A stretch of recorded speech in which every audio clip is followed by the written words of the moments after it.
Hi everyone, welcome to Grumpy Old Men. And what's the date? Sunday the 30th of March, 2025 if you're watching this from the future. Imagine they arrive, like the aliens arrive a century ahead and they start going back through YouTube and they find this. And this is what they focus on, and they watch all 80 episodes. What have you got there? A Thang Mo Pan, a smoothie, a fruit shake, whatever you want I to love call it. fruit shake. I would move to Thailand just for the fruit shakes. And Thang Mo, of course, it's named after the actress who was probably murdered by her boyfriend. I think she was named after the word watermelon rather than the other way around. I don't know about that. I may have to delete you for misinformation. I'm certain the drink was named after the murdered actress. So you tend to have a lot of those each day. I do, and if we want to start here, I just had an experience coming here. There is a family that has a watermelon patch, and they come and they set up their three-wheeler right outside your gate and sell a watermelon whole and cut up and in a drink form. And there is a little girl, they have a daughter in the family who's maybe, I think, 10 years old, and she's just a very pretty little thing. The kind of girl child that you look at her and say, oh God, she's gonna break a lot of men's hearts growing up. Like Lalisa. Like Lalisa, who, I have a huge crush on Lalisa at the moment. But anyway, I went there just now, and the girl's got one eye closed, and I said, why are you, I said something, why is your eye closed? And she opened the eye, and it's now just an empty socket. Oh my God. She had apparently, they had a motorcycle accident, and she hit her head, and she's lost her left eye. Oh God. At the age of like 10, this gorgeous, gorgeous child. And that brought up to me one of the very first visitors, you know, I get, you do too, visitors from the YouTube world who come here to Turtle Beach and they look us up. One of Usually with gifts or cash. If you're thinking of doing this. Yes, they do. I have not paid for weed or coffee in about a year. But at any rate, a man came very early on, about 2 years ago, and he wanted to walk on the beach with me and pick up trash. So we did that, and he couldn't shut up. Sweetheart of a guy, but he didn't realize that walking on the beach was a silent activity, a silent solo activity, and he was the first person who ever walked with me, and his chatter was making me very uncomfortable. But among the things he said was, you know, when I see these people riding around on motorcycles with these little children and they're not wearing helmets, I just want to grab them and shake them by the collar and say to them, you don't have to put your child at risk. You can buy a helmet. Put that kid in a helmet. Well, that would have gone down well. Yeah, there's so many things wrong with that. And I didn't engage with him, but that's But his stuck in my intention head. was good. His intention, like I said, he's a sweetheart of a guy. But you stay the first week you're here, and we all have that same reaction. Oh my God. Look at the woman's riding with one hand. She's driving her motorcycle with one hand. She's got her newborn baby in her arm. No helmets anywhere. And these roads are abattoirs. What is she thinking? After about a week, because you see the same scene 20 times a day, and after about a week, you start to become inured to it, and you just don't notice. It's a family on a motorcycle. How many 8 people? What's the 8 people? Is that the maximum? I don't count. I don't know what the maximum I've seen 5. Yeah. So after a while, because you see 5 people on a motorcycle every day, 5 kids in school uniforms, 2 of them are girls sitting side saddle, not hanging on How to they do that. anything. That is a skill. Going 60 kilometers, because they're late for class, and they're going down our road 60 kilometers. And what you notice is the noise of the engine. Wah! You no longer have that Sorry, reaction. what was the noise? Wah! How do you spell that? Fatum. Wow. F-A-T-O-O-M. Fatum. But at any rate, you know what I mean? You get a crust. You just don't notice it, and you eventually, I've been here 3 years this time, and I'm at a place where I'll look at that family and think, what a cute family. Look, Dad's taking them out for a picnic on the beach. It must be payday. I don't think about the head injuries anymore. We used to, at a newspaper I used to work at a long time ago now, we used to run a road safety campaign. Yeah. We used to, this in Phuket, the Phuket News, we used to run a road safety campaign each year where we'd donate 1,000 bike helmets to the community. And we paid for it, and we'd a bit of a shake hands with the police and a good local community thing. Yeah. So we'd set out all the boxes, and all the staff would go down there, and we'd set up the tents, and the police would come along, and everybody would take a photo, and the governor would come along for a handshake, and then all the locals would start turning up in their motorbikes, and we'd sort of get a selfie with them, and with their brand new motorcycle, oh, beautiful. And they'd say, thank you very much. They'd put it in the front basket and ride off. And you got the feeling that that motorcycle helmet was never going to be sitting on the head of that person. No. And it would have been sold on eBay the next day. Hopefully whoever bought it would wear it, I suppose. And I've said before, if you've got 5 kids in your family, it's like shoes. You're constantly buying new shoes for children. That's Daisy, by the way. Yeah, I know Daisy. Underneath the table. She's sleeping on my feet. Yes. But you buying helmets for children is a pain because they outgrow them very quickly. Yeah. And no kid wants to wear hand-me-down clothes. Certainly not a hand-me-down helmet. My brother's got cooties. I'm not gonna wear his helmet. So I think most families spend the money on other things, but we as expatriates, we tend to stop noticing that until you see, and the statistic that, what is it, 80% of the road fatalities here are 75-80%. Young men 18 to 30? Yeah, is that it? Yeah. So 18 to 24. If you're not a drunk 18 to 24-year-old, you're pretty safe. You don't hear a lot about infants and children dying in motorcycle accidents. I'm sure it happens. And obviously this little girl now is going to live the rest of her life. Statistically, if you take males 18 to 24 out of the road statistics, Thailand would be one of the safest countries to drive in the world. Go figure. I sort of feel like going over there and saying, I'll buy her a glass eye. It might be that they're not buying her the glass eye because maybe it's too soon. Maybe she's still healing or something. But I'd be very willing to buy her a glass eye. The eye socket would be still growing. Well, I heard that our eyes never change size, that we're born with the eyeballs that we die with. That there's something about optics that says they have to be this particular size or something. I don't know. Brain Trust, correct me in the comments section. Well, we could ask... But yeah, it might be the doctor said, because I know things like plastic surgery, like burn surgery, they don't replace burned children's skin right away. They want to let them grow because a skin graft won't stretch and grow. Ah, right. So you have to grow in order to then be repaired. So maybe that's it. Maybe the eye socket is not, for whatever reason, not ready, or it's not the right size, or maybe they can't afford it, or maybe it just happened a day or two ago, and 2 weeks ago. I don't know. At any rate, I bought my smoothie.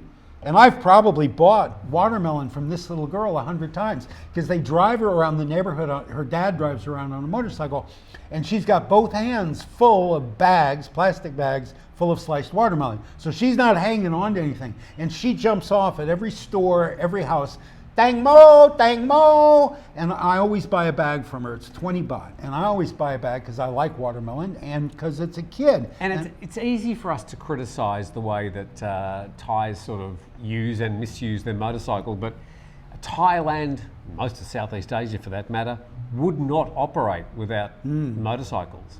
And all the motorcycles out there, all built in Thailand, all pretty much indestructible. They just go and go and go until they die 30 years later. Yeah, there's a beat up old nasty motorcycle. We've probably got 6 or 7 motorcycle repair shops on the main street here in town.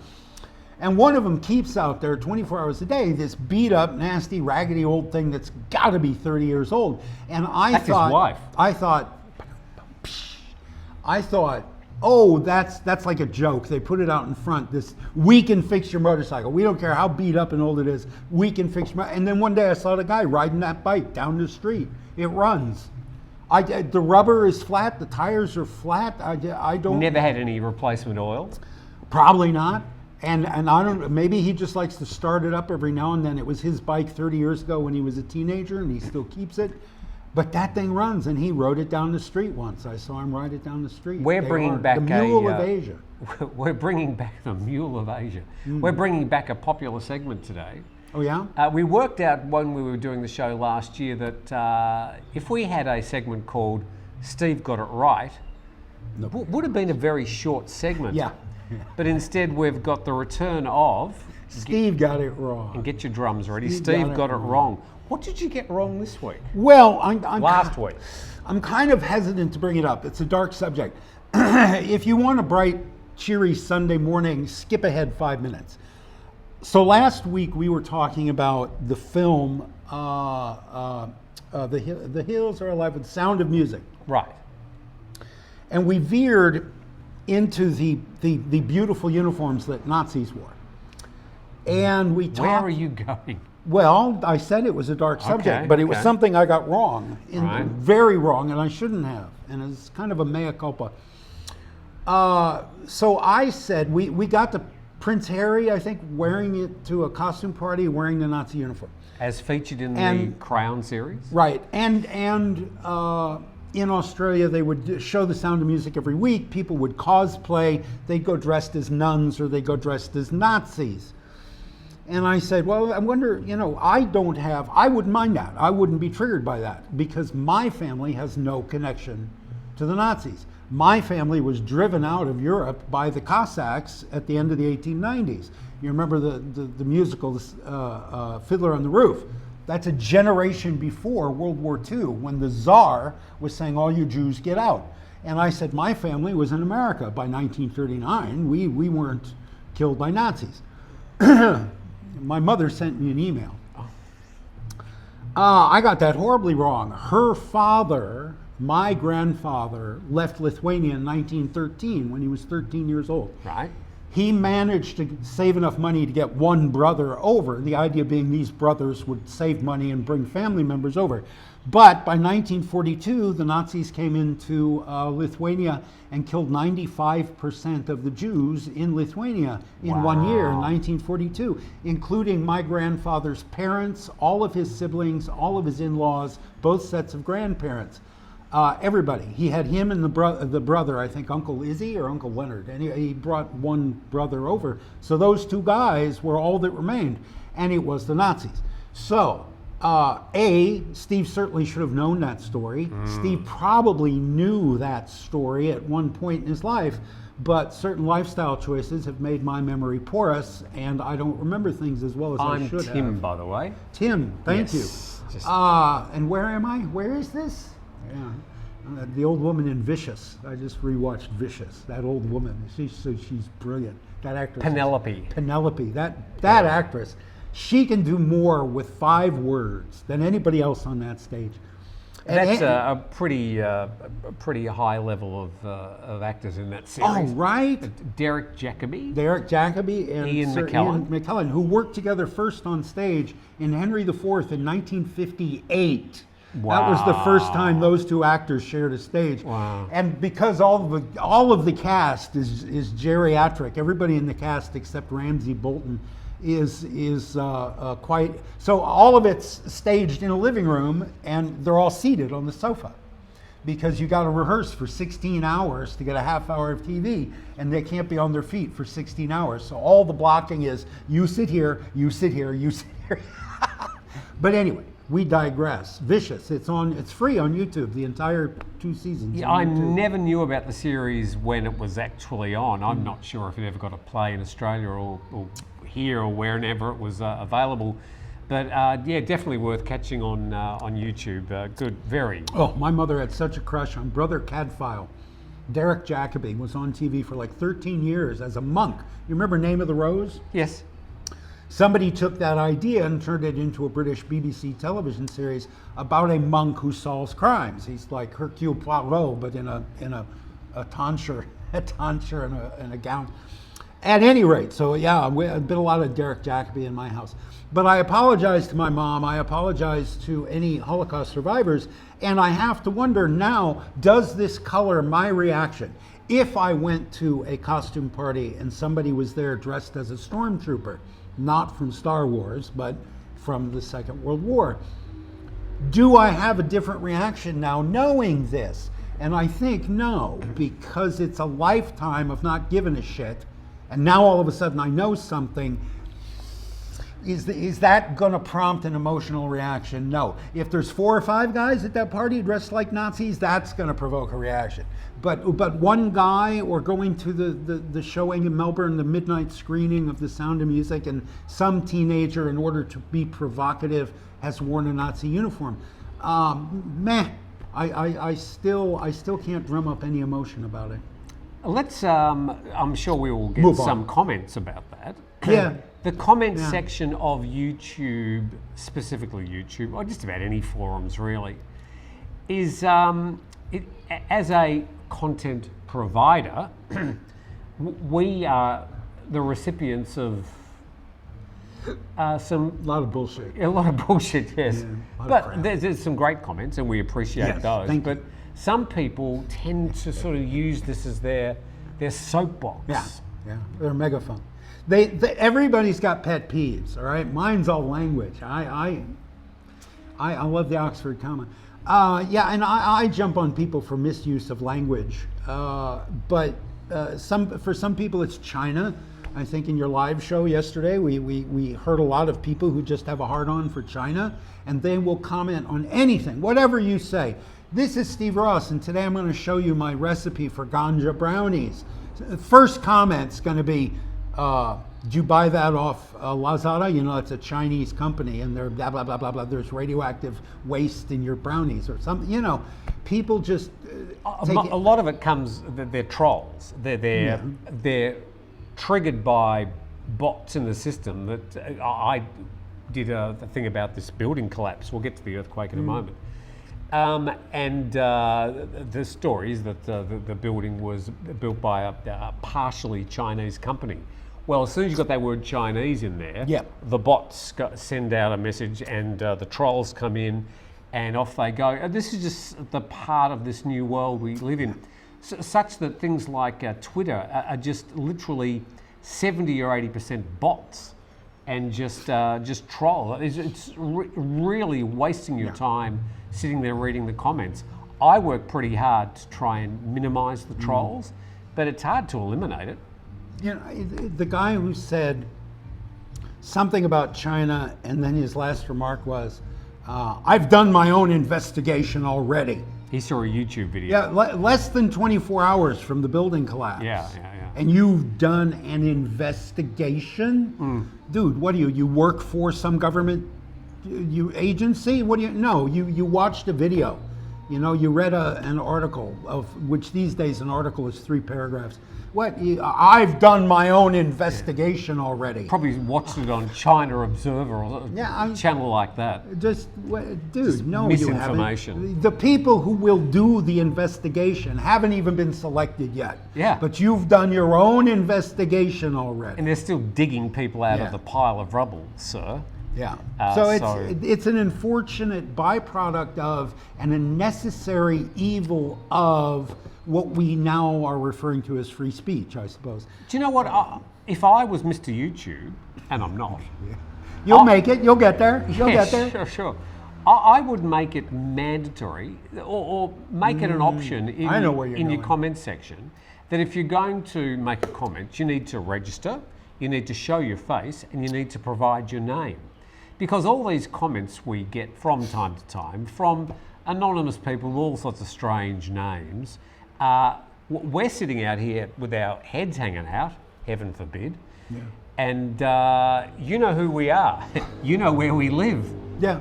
But these people who just cowardly sit behind these anonymous profiles and just wax lyrical about nothing in particular, I think there should be an option to say, well, those comments just don't make it to a comment section. That'll get them going. Yeah. I've, you know, and it's the narcissist in me. The what? I've published almost 500,000 words in newspapers and magazines, and always under my own name. I never wrote under any other name than Steve Ross. Because I think that's important. If you're going to express an opinion, which I do, you need to say who you are and what's your CV, what's your bona fides. Well, how come you have this opinion? How come we should listen to you? And Steve Ross, those two words look real good printed on a page as a byline. Especially if there's an E on the end of Ross. Right, 5 letters, great big S, great big R, the rest are all small letters on a plane. It just looks handsome on a page, 2 syllables, easy to pronounce. But I like the attention, I do this for the attention. And if you're paying attention to, Butt Licker 69 or something, then what's the point? No, it has to be Steve Ross. And if you're going to attack me in the comment section, be a man. Sack up, put your name there. Yep. Tell us who you are. Let's see your photo. Yeah, and give us some bona fides. Why, I've done my own investigation.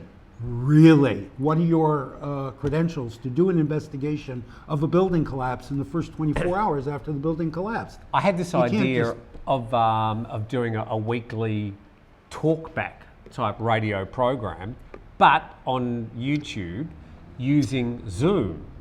And where people would be able to sit in front of their cameras with their name, log in, and I can say, hi, Steve, and Steve would appear on the other side. Yeah. I'm betting I'd hardly get anybody doing it because they don't want to show their face. They don't, yeah. But kudos to those people out there that do have their name and their face. And when I read your comment, it has so much more weight than the people who are just anonymous. Yeah, because you're a real person. Yeah, and you've got the commitment to your point of view to express it under your own byline, under your own name. Own your opinion. Carries a lot more weight. Yeah, but anyway, that's. Speaking of pet peeves, that's one of our. Yeah, it's an ongoing pet peeve, and it's not really getting any better. There's more bots out there these days. God, there's more rubbish in the comment section. And of course, AI is now fueling a lot of this, where a lot of the responses and the flooding on comment sections, and the bigger you are, the more you have to battle this. I mean, God knows how Joe Rogan would cope with it. And of course, the medium is driving that because this is called, when two people threaten each other online, it's called engagement. And that's what they like. The advertisers like engagement. And so the medium pushes us to be confrontational. The medium pushes us to be aggressive. And it's only, I think, going to get worse. I made a comment on my Facebook page, and it was about A. And by an hour later, there were 50 comments from my friends that were all about B, C, D, E, F, G, H, I, J, K. So I took it off. I took my post down, because if you're not going to talk about Steve Ross, what's the point? And one of my friends sent me an email, and he said, I never thought I'd see the day when Steve Ross practices censorship. Censorship. Dude, it's my Facebook page, my post. I can delete my post if I want to. And it got really ugly. People I care about, people I really do consider friends, were, as soon as it gets to the ad hominem attack, any middle school debate in the world, you get disqualified. They will disqualify a kid for using the pronoun you. If in your argument you say, well, you're woke, or you just use the pronoun you, that's it. They blow the whistle. You're out of the debate. I ran into an Australian gentleman at... There is no such thing. Yes, oxymoron. Yeah. At the Turtle Festival 2 or 3 weeks ago, came up to me and said, oh, you're Tim Newton. I said, yes. He said, oh, I watch your show every day. And, look, I'm leaving Australia. I'm looking to come and live here and retire here. I thought, oh, okay, well, good luck with that. And I said, oh, well, why are you leaving Australia? And off he went. And this is the conversation. Oh, it's all woke. DEI, GLBTQ. And I thought, he's just reeling off these acronyms. Bumper stickers. It's just, I don't know what playbook he was reading from, but I thought, well, what about those particular issues Do you want to or bring why up? do you think it'll be different here? Yes. Why? I mean, ladyboys. There's a ladyboy working in the bank. There's a ladyboy selling incense in the religious supplies. If you want to get triggered, come what, here. Yeah. What do you think?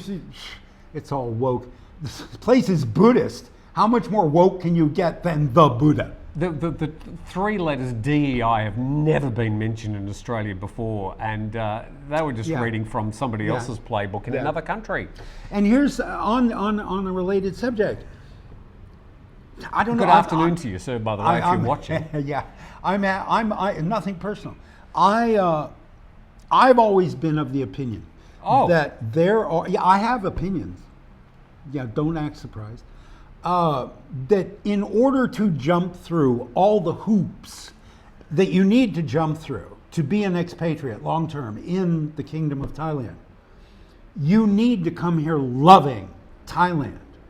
You need to want to stay here because it's Thailand. I've never lived anywhere in the world. I've never visited anywhere in the world except Iowa and Thailand.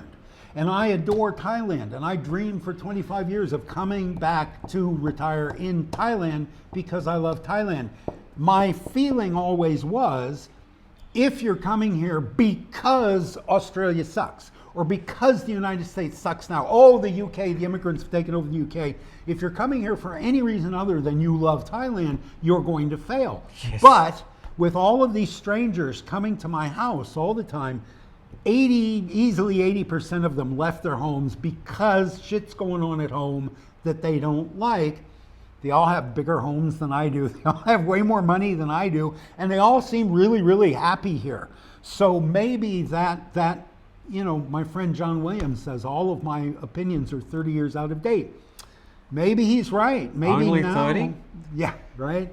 Maybe he's right. Maybe now you can come and just, without being able to order a meal in a restaurant in Thai, invest $500,000 in a condo and succeed. Maybe. I don't know. Brain Trust, comment section? So this morning I read, there is a, here we go. I read part of my update on what's happening in Myanmar at the moment, the cleanup after the earthquake, and I suppose we'll get to the earthquake generally later, but there was a quote from the BBC in an article, and it read, the team from Yunnan, this is like a sort of emergency response from China that's now sort of coming to Myanmar to help them, is equipped 112 sets of emergency rescue supplies. They're also carrying earthquake early warning systems, drones, and portable satellites. Yeah. Now, you're not the only person that brought this up. Some people in the comment section also said, what the hell is a portable satellite? Yeah, BBC. The BBC, it's your language. You invented this language, and you're journalists, and you use, the fuck is a portable satellite? They never stop moving. When are they not portable? And when do you come with a satellite? You're not carrying a satellite. Here we go. Portable satellite dish. Okay. There you go. Now you're making sense. So they missed the word dish. Yeah. But the satellites are up there. Yeah. And they can't launch a satellite from Myanmar. But 1, 2, 3. Whee! Yeah. Throw really hard. Yeah. It seems to be portable satellite dishes. That kind of shit, I lose sleep over that kind of shit. You do that kind of bad language, that kind of bad writing, just really, really, really pisses me off. And it's only going to get just worse. Left a word out, that's all. Every word matters. That's a chapter. That's the name of a chapter in one of my books, Leaving Thailand. Every word matters. And it does. I've lost... Pet peeves. I've lost the thread. Here we go. Here we go.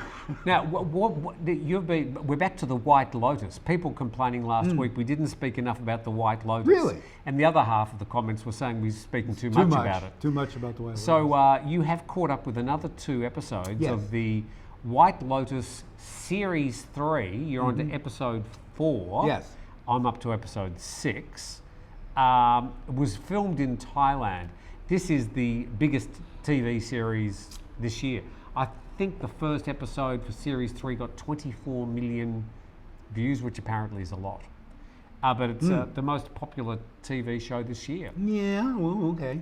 Yeah, it's all right. But they're not making MASH anymore. Episode number 4 is just a filler. Episode 4 is called The Meaning of Dreams, and all it is all the characters wandering around the thing, wandering around the hotel, yes, having when you say deep thing, thoughts. You're talking about the Four Seasons Hotel. The Four in Samui. Seasons Hotel, yes. yeah. I would not watch it if it had not been filmed in Thailand. I think everybody in it's despicable. The only characters I like, Lalisa, who does so far jack shit. She's dressed up to dance. I'm assuming in episode 5 she dances. But so far we've never seen her do her job. I don't know, what is she, guest relations? All she does is torture that poor security guard, who is the nicest, sweetest guy and keeps getting fucked over by absolutely every other character in that show. That poor guy, I feel very sorry for him. I'm waiting to see... But you see, you feel sorry for him. You are feeling something for these characters. That character. You are invested in the series. That is, oh, well, perhaps. That is what the term sympathetic character means. Yeah. You have sympathy for a character. You care. You know, people, my mother still cries when Romeo dies. She's seen that play. She taught that play for 30 years. She taught it every year. She still cries when So Romeo what is dies. the appeal of White Lotus for those people that haven't watched it? I don't know. It does not appeal to me, so I don't know. I'd be guessing. I guess, you know, we live in a time where people like unsympathetic characters. People like to sneer at wealthy people. That was the beginning of, well, a certain notable they're always career. Sneering at me. Yeah, well, you're so fabulously wealthy. But we do. We like to, you know, the emperor's got no clothes on. We like to look at these people who on the surface seem to have wonderful lives. They're wealthy. They have many material objects. They have beautiful clothes. They are beautiful people. But underneath, it's all Jersey Shore. It's all crass, crude, violent. But that's Dynasty, isn't it? I suppose, yeah. I mean, you know, I'm not saying it's new. But that's, if you ask me, why are people watching this show? I would guess it's to see bad things happen to people that A, you're envious of, and B, you don't like, I guess. I don't know. I could just freeze frame on Lalisa in her dance outfit and look at that for an hour. Sit in silence on your beautiful sofa, your really comfortable sofa. You're not sitting and on just my stare sofa at her looking at for an Lalisa. hour. I know, that's fine. I can look at her at home. But, you know, I don't know otherwise what the appeal is, but they certainly do make Thailand look very attractive. I think they've done, well, you know, other sure. than compressing all the geography so that all of South Thailand is a quick 1-hour boat trip from Koh Samui. You know, other than that, it makes Thailand look absolutely remarkable and fun and beautiful and in many ways it is. Yes, it is. That's still there. So yeah, maybe that's the appeal. People who are stuck in an Iowa winter, who want to see a warm part of the world, they want to see Hawaii, they want to see Sicily, they want to see Thailand. You know, there's plenty of hotels in Iceland and Norway and Denmark. They're not going to go. They're not going to take the show there. Cold. Yeah, it's too cold. Hey, if your travel days are largely over. God willing, yes. Knock on wood. If you did have a choice to travel somewhere, do you still have something on your bucket list, a place that you would have liked to have gone? I've never had. That No. You don't have a hankering to go to see Tanzania or Morocco or I would love Melbourne? I would love to go back to New York City. I spent the Reagan years in New York City, and it was a very successful time. I made more money in those years than I've made in the rest of my life put together. Did more cocaine in those years than I've done in the rest of my life put together. Had more sex. It was pre-AIDS New York. I had more sex in those years than I've had in the years since. But I would like to go back and visit New York City, but I can't afford it. I could not afford a subway ride right now. But New York City I love very much. But other than that, no, I traveled a lot when I was a kid. I was in 7 schools by the 7th grade. Yes. I traveled. I was in an airplane flying alone. I flew from Guam to Los Angeles by myself when I was 10. And so I traveled a lot as a kid. You didn't get the idea with your mother sending you with one-way tickets to the other side of the world. You didn't get the idea. You kept on coming back. in all seriousness, I have discussed this with several therapists. Yes. Yes, their mom put me on planes and say goodbye. I still think travel is the best education you can have. Steve vastly disagrees. And I'm not very well educated. We are in the middle of the hot season, which is well named in Thailand because it's just hot. Today is just one of those days where if you go outside, it's really hot. We're very lucky here at living as we do on the beach, 50 metres away from the water. Yes. We do get a lovely sea breeze. Constant breeze through my house. Constant breeze. Oh, yes. And I kapun patao every day that Baz introduced us to this beach and that I found a place on the beach. We had dinner with Baz last night. We did. Yeah. Hey, Baz, if you're watching. I don't think he watches the show. We sort of deserted him. You walked out at, I don't know. It was 9 o'clock. That's half an hour past my bedtime. And then I said, I'm going too. So Baz you were shoveling gravel all day. Yes. And Baz, he had half a bottle of wine left to finish. And I assume he sat there and finished it. I sort of got home and thought, I think we've abandoned Baz. I'm sorry. Baz stays up late. I don't know. I saw Baz this morning on the beach road. We passed each other riding bicycles. And we stopped and said hello. He didn't seem upset at all. But yeah, no, I'm sorry. At 9 o'clock, I can't carry on a conversation. At 9 o'clock, I need to be in bed. If I'm going to sleep, it happens at 9 o'clock. If I try to hold it off till 10 o'clock, I'll be awake all night. I won't sleep. So we've got the Sorry, Baz. It was a great meal. We had a great meal. Yes, we did. Yeah. I like the onion rings. Were a nice little surprise. Thank you. Yeah, they were pretty good. Yeah, they fry stuff real good. If you want stuff dipped in batter and fried, George Pizza is the place to go. Yeah. So we have sort of 3 seasons here. We have the wet season. We have the, I suppose you could call it the cool season because it gets down to about 20 degrees from, say, December through to, say, the end of February. Then we have the hot season until Songkran. So which is your favourite season here? I love every day here, but I suffer from the heat. I come from a very cold place, Iowa, and you suffer from the heat and you come to live in Thailand. I know. Yeah, I'm not logical. I'm not logical at all. But yeah, I don't like heat very much at all, particularly a muggy heat. I'm sweaty right now sitting here. We've got 2 fans on us and a sea breeze coming in these windows. And so many fans watching us too. And so many fans. And only fans. You got an air con in your bedroom. Yeah. How often do you use that? I think last year I turned it on maybe 5 or 6 times. Did you have it on last night? No. It's very, very cool. In the mornings, in fact, I keep a sheet on the bed. I don't pull it over me to go to sleep. But usually I'll wake up to pee about 2 in the morning, and when I come back to the bed, I'll go, man, it's chilly this morning, and I'll pull that sheet over myself or over part of me. And I did that last night. It was quite chilly this morning when I woke up. This hot season has been a very mild hot season here on Turtle Beach. I don't know what it's like in the smoky north or the shaky central part of the city. Thinking it's arrived a little bit late. I suspect it's going to go a little bit longer this year before the rain starts. Usually, reliably, this part of the world anyway, the wet season will start between Songkran and the end of April. But I'm thinking it's going to be hot from now until then. It's raining now. We had rain 2 days ago, I think. What the hell? Where's rain? That was a bit unseasonal.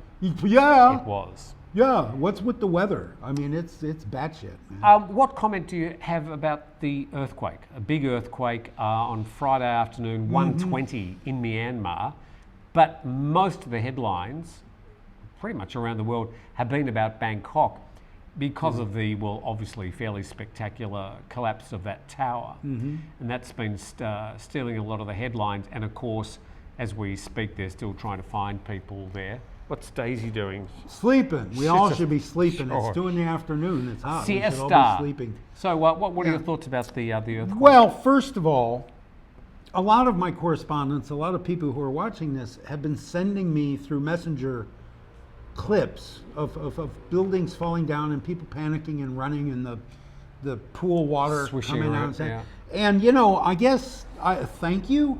I don't want to look at that shit. That's depressing and that's sad, and it happened a million miles away. It's not happening on this beach. I don't care. I mean, yeah, I have friends in Bangkok who live in big, tall buildings, which I never, ever would. And I'm glad that they're all fine and they're okay. But otherwise, it has nothing to do with me at the moment. And I don't care. I had a lot of friends sending messages saying, "Are you okay?" Because you live on the beach, so there's going to be a tsunami naturally. So they put earthquake and tsunami together and come up with Tim's going to get his feet wet. And that's all well-meaning. I think guess. it is. Yeah, it's good heart. People thank you, but yeah, I don't want to look at any clips of buildings falling down. Thank you. I worked with a guy in El Paso, a Mexican American guy. And he used to watch these cartel beheading videos at work, at his desk, right? You know about these?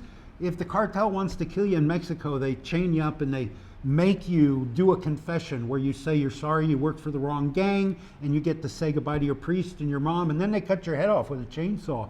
And it's all there. It's all videotaped and put on the web. And this guy would sit there in the office, instead of doing his job, government waste. He would sit there and on his phone, he'd look at these beheading videos. How do those videos? Look, Steve. How do those videos actually get online? I don't know. I assume that that it's on the dark web somewhere. Yeah. And then somebody captures it and sends it as an attachment to the guy I was working with, because he's Mexican and he's still got family in Juarez, and some of them are in gangs and that kind of thing. So, I guess I don't know how, but it's the same kind of feeling. I don't want to look at that. I don't want to look at a building falling down. Just at a reduced level, Jesus. There are people who like watching MMA fighting or Muay Thai or just boxing, and I don't get it. So maybe the problem's with me, but I don't know why people like watching healthy, mostly young people bashing the shit out of each other. I don't get what's the amusement? I find that offensive. Yeah, I don't know. Violent. I don't some know. people really get off on it. Yeah, I don't. It's funny because I love to watch a movie fight. You look at like a movie like Big Trouble in Little China or Indiana Jones and Indiana Jones and the Ark of the Covenant. And you've got your movie fighting where it's all pow, bam, and Deadpool throws a quip out there and then he cuts your head off with his samurai sword. I can enjoy that, but an actual realistic out and out slugfest, I'm not. Yeah, I don't know. It doesn't appeal to me. Was that, but neither does football or baseball or any sport. There was that famous video of these two old guys fighting at a restaurant in at a beach Turtle suburb Beach. in Turtle Beach. Yeah. And I was watching that guy. Oh, the horror! Yeah, horror. That was stage combat. Yeah, Levi and we worked that out in rehearsal on the mats. You seen him lately? Yeah, I've seen it almost every day. It's a small town. Yeah, we do that, and sometimes he'll shout something rude at me and stuff. I don't know. I don't know where we are on that. If I ain't going anywhere. If somebody says to you, "Morning, Steve, how are you?" What do you say? In English, I say, "I'm fine, thank you. How are you?" What if you've lost a leg the day before? How do you respond? "I'm fine, thank you. How are you?" Yeah, it's a funny thing, isn't it, about the English language? No matter how, there is one person I know in my life, no names, who when you say, "How are you?" they go, "Oh God, I've got this pain in my back." You know my mother. And they just, off they go. That triggers them. Oy, don't ask. Get the whole laundry list of medical conditions. But such a pain. Most people just will respond, "I'm fine," no matter how bad they are. And it's the same in Thai. It is... same but different. Same but different. Wat di kap, gin khao ru yang. Have you eaten yet? Have you eaten yet? That's the standard. There's either bai nai, or down here, banaya. Where are you going? And you don't want to tell them, "I'm going to the proctologist so he can stick his finger up my tush." You say, "Bai tiao." I'm just going, it can mean I'm going on holiday, or I'm just fucking around, I'm just messing around, I'm not going anywhere. Wherever you're going, you're just bai tiao. And whether you've eaten or not, you say, "Gin kao lao," I have already eaten. Because if you say, "Yang mara gin kao," I haven't eaten yet, they are honor bound to provide food. because they asked, and have you eaten? And you said no. So it's just like, yeah, my leg was amputated yesterday, but I'm fine. It's no, I haven't eaten in days, but yes, I've eaten already. Pretty much in Thailand, life is just built around your breakfast. Yeah. And the conversation at breakfast is usually, what are you going to have for lunch? Yeah. And the conversation at lunch is, what are you going to have for dinner? Yeah. Or what did you have for the meal before? So yeah, I mean, Thai conversation does tend to rotate a lot around their food. And society rotates around food. How do you make merit at the temple? You cook for the monks. And one of the most amazing things about food, now that we're on this, is the fachi, the domed plastic utensil they put over leftover food. All Thai food, always, anywhere, is served room temperature. They don't really believe in serving food hot, because typically mom would have time to cook in the morning on the farm. In an agrarian society, mom cooks the food for the day in the morning, and you eat breakfast, and then she puts the dome over it, and you all go out in the field and plant the rice. And when you have a chance to come inside and eat, you move the dome, and you have a little bit of food, you put the dome back on. And what's under that dome is what the family will eat today. It's also the name of a restaurant nearby. Fachi, yes, right down the road. Yes. And so food is always consumed at room temperature. It's like coffee. Oh my God. If I could find a place that served a hot cup of coffee in this kingdom, man, I'd pitch a tent in the front yard and live there. You cannot get a hot cup of coffee in Thailand. I just, pet peeves. I drink like 6 or 8 cups of coffee every day. That's Can you tell? true. And yeah, no. They don't, I have seen the guy pour the milk take the carton of milk out of the refrigerator to make a latte and pour it right into the coffee. You've got a machine there that makes hot steam specifically to heat the milk. No, that uses power. Yeah, well, and it takes time, and food is served room temperature. Why do I care whether it's hot or not? It's just, it's... Coffee I can drink room temperature. Tea, no. Tea has to be boiling hot. Yeah. Otherwise, no. Yeah, I may have had 2 cups of tea in my life. I don't know. I've never had tea. So just finishing on White Lotus. Oh, okay. What happens to all the characters? Oh, you want me to guess? The internet is chock-a-block full of theories or explanations or review of last week's this and that, and Easter eggs here, and did you notice this? And people just seem to want to chat about it. Yeah, I don't. Well, I mean, I'm not online. You want me to try to guess? Sure. If I was writing this, well, I said last week, and you poo-pooed it, and you're probably right now watching again, that the gunfire that opens the whole series, I thought was the black woman shooting at monkeys. Because they're very much setting up, even in the title sequence, it's all these old tapestries, and the murals from Wat Po and stuff, and it's all the monkeys. The monkeys are climbing trees and kind of threatening people and surrounding people in the title sequence. And they keep showing us the monkeys. Well, there are not that many monkeys on Koh Samui, and any hotel would kill the monkey. You don't let monkeys in a hotel ground. You don't let monkeys come in a hotel.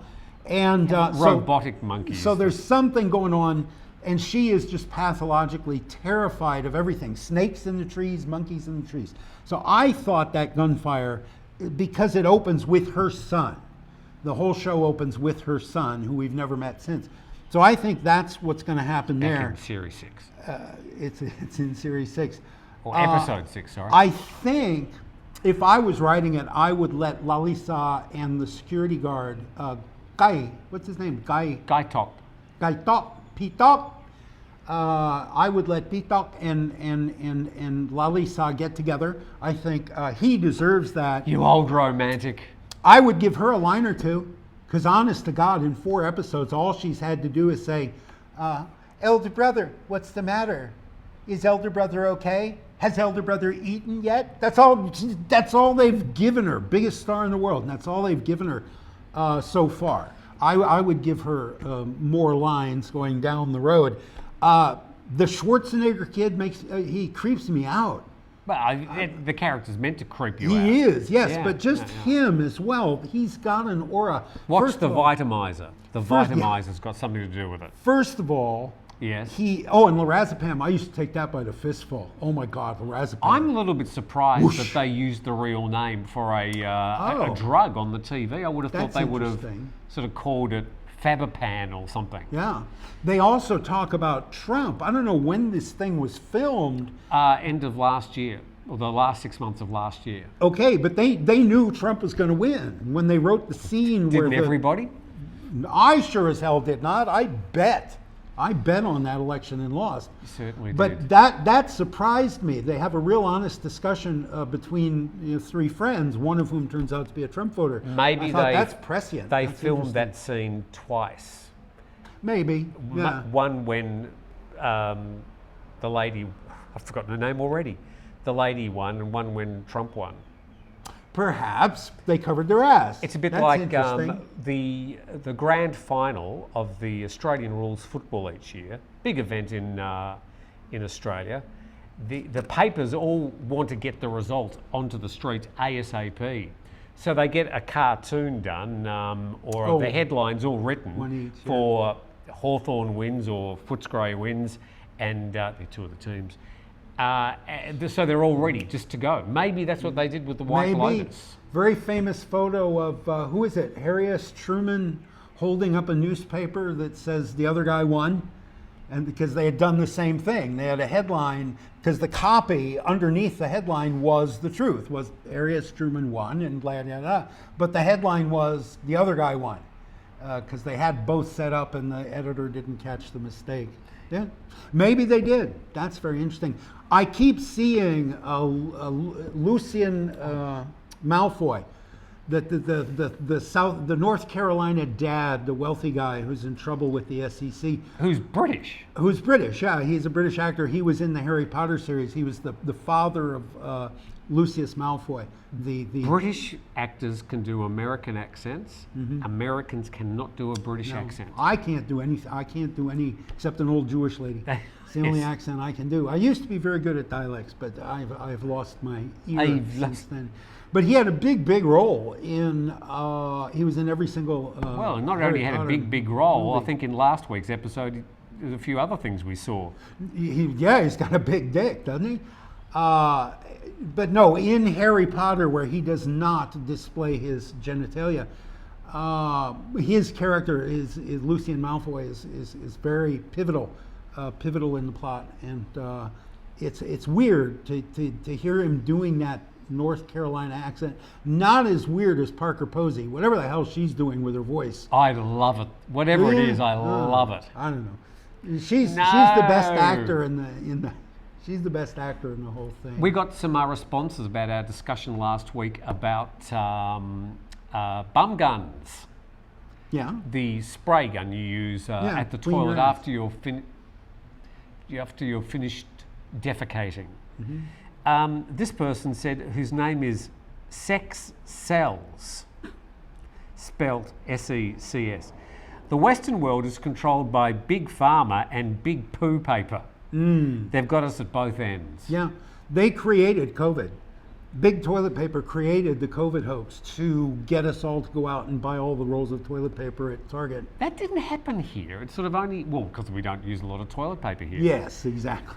Some people call the bum gun the Turdinator. Ha! No, they don't. You made that up. No, hasta la vista doo-doo. Oh, that was... So thank you very much. Hasta you gotta la do vista. it in the voice. Yeah. Hasta la vista, doo-doo. See, I don't Jewish. I don't do that. Yeah, it's an old Jewish woman. Yeah. Yeah, the Terminator, starring Gladys.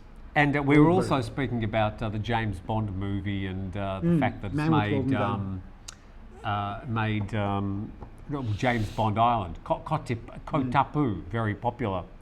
And this person combined that story and the bum gun story, renaming it The Man with the Golden Bum Gun.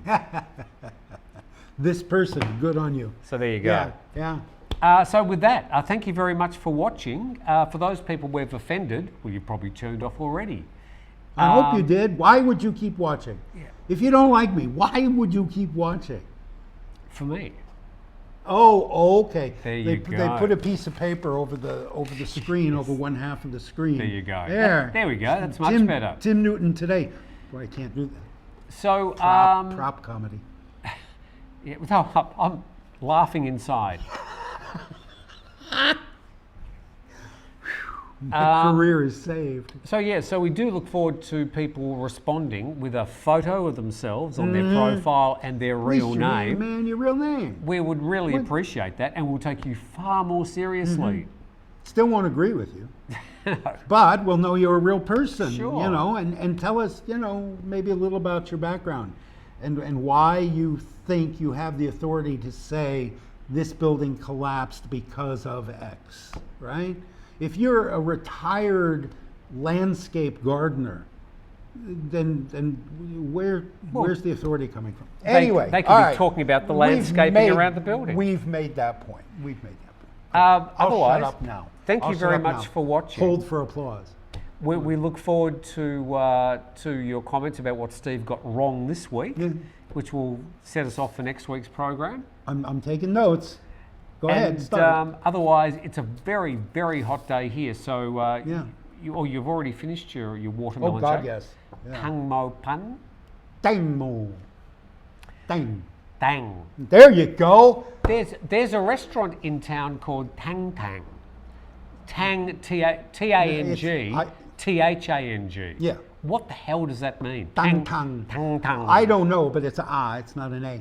And it's two different consonants at the beginning of the word. But I don't know. Does it translate? Tang Tang. I don't know. I haven't tried to translate it. I haven't asked them. I ate. Have you even been there? Yeah, I ate there twice. Yeah? I ate upstairs once and downstairs once. Okay. It's all right, but it's the same food that they do here at Steak Chef. Exactly. And Steak Chef is 50 paces from my front door. Sure. Well, With a view. I'm not going to drive into town. I'll sit here on the beach and eat this. You know, it's a steak. It is a fairly well done version of Phang food, right? It's a chop and some fried potatoes and a little bit of lettuce, salad. And it's about $100 a plate, I think, maybe 110, something like that. Yeah. And cheap steak. It's a cheap piece of meat, but I don't know where they're getting the meat, but it's good meat. It's edible meat. But like I said, I like the pork chops there. It's exactly the same food that is sold right here. Yeah. And so I'm lazy. I don't go up the hill. And with that, for those people who haven't been to Turtle Beach, you're more than welcome to come and visit us one day. If you are coming to the south, make sure you consult with 5 Star Marine. This is the advertisement part. Right. 5starmarinephuket.com. Steve got that wrong last week. You did too. Yeah, I did. I got that wrong. I got the sponsor's address, you web won't address be wrong. You won't be going on a trip to the islands. This is why I was crew. I was never professionally talented. I was only crew. Thanks for watching. Do you want to flog your Amazon? Oh, I'll put it in the link below. If you'd like to buy Steve's books. Yeah, you want to buy my books? They're on Amazon. I think you've got to write another one. You've got to write the final book. Well, yeah, we could go for another hour on that subject. Nobody'd watch, but yeah, I could talk about that. Nobody watches anyway. Yeah. Right. Thanks for watching, and we will see you next week. Bye. Thank you.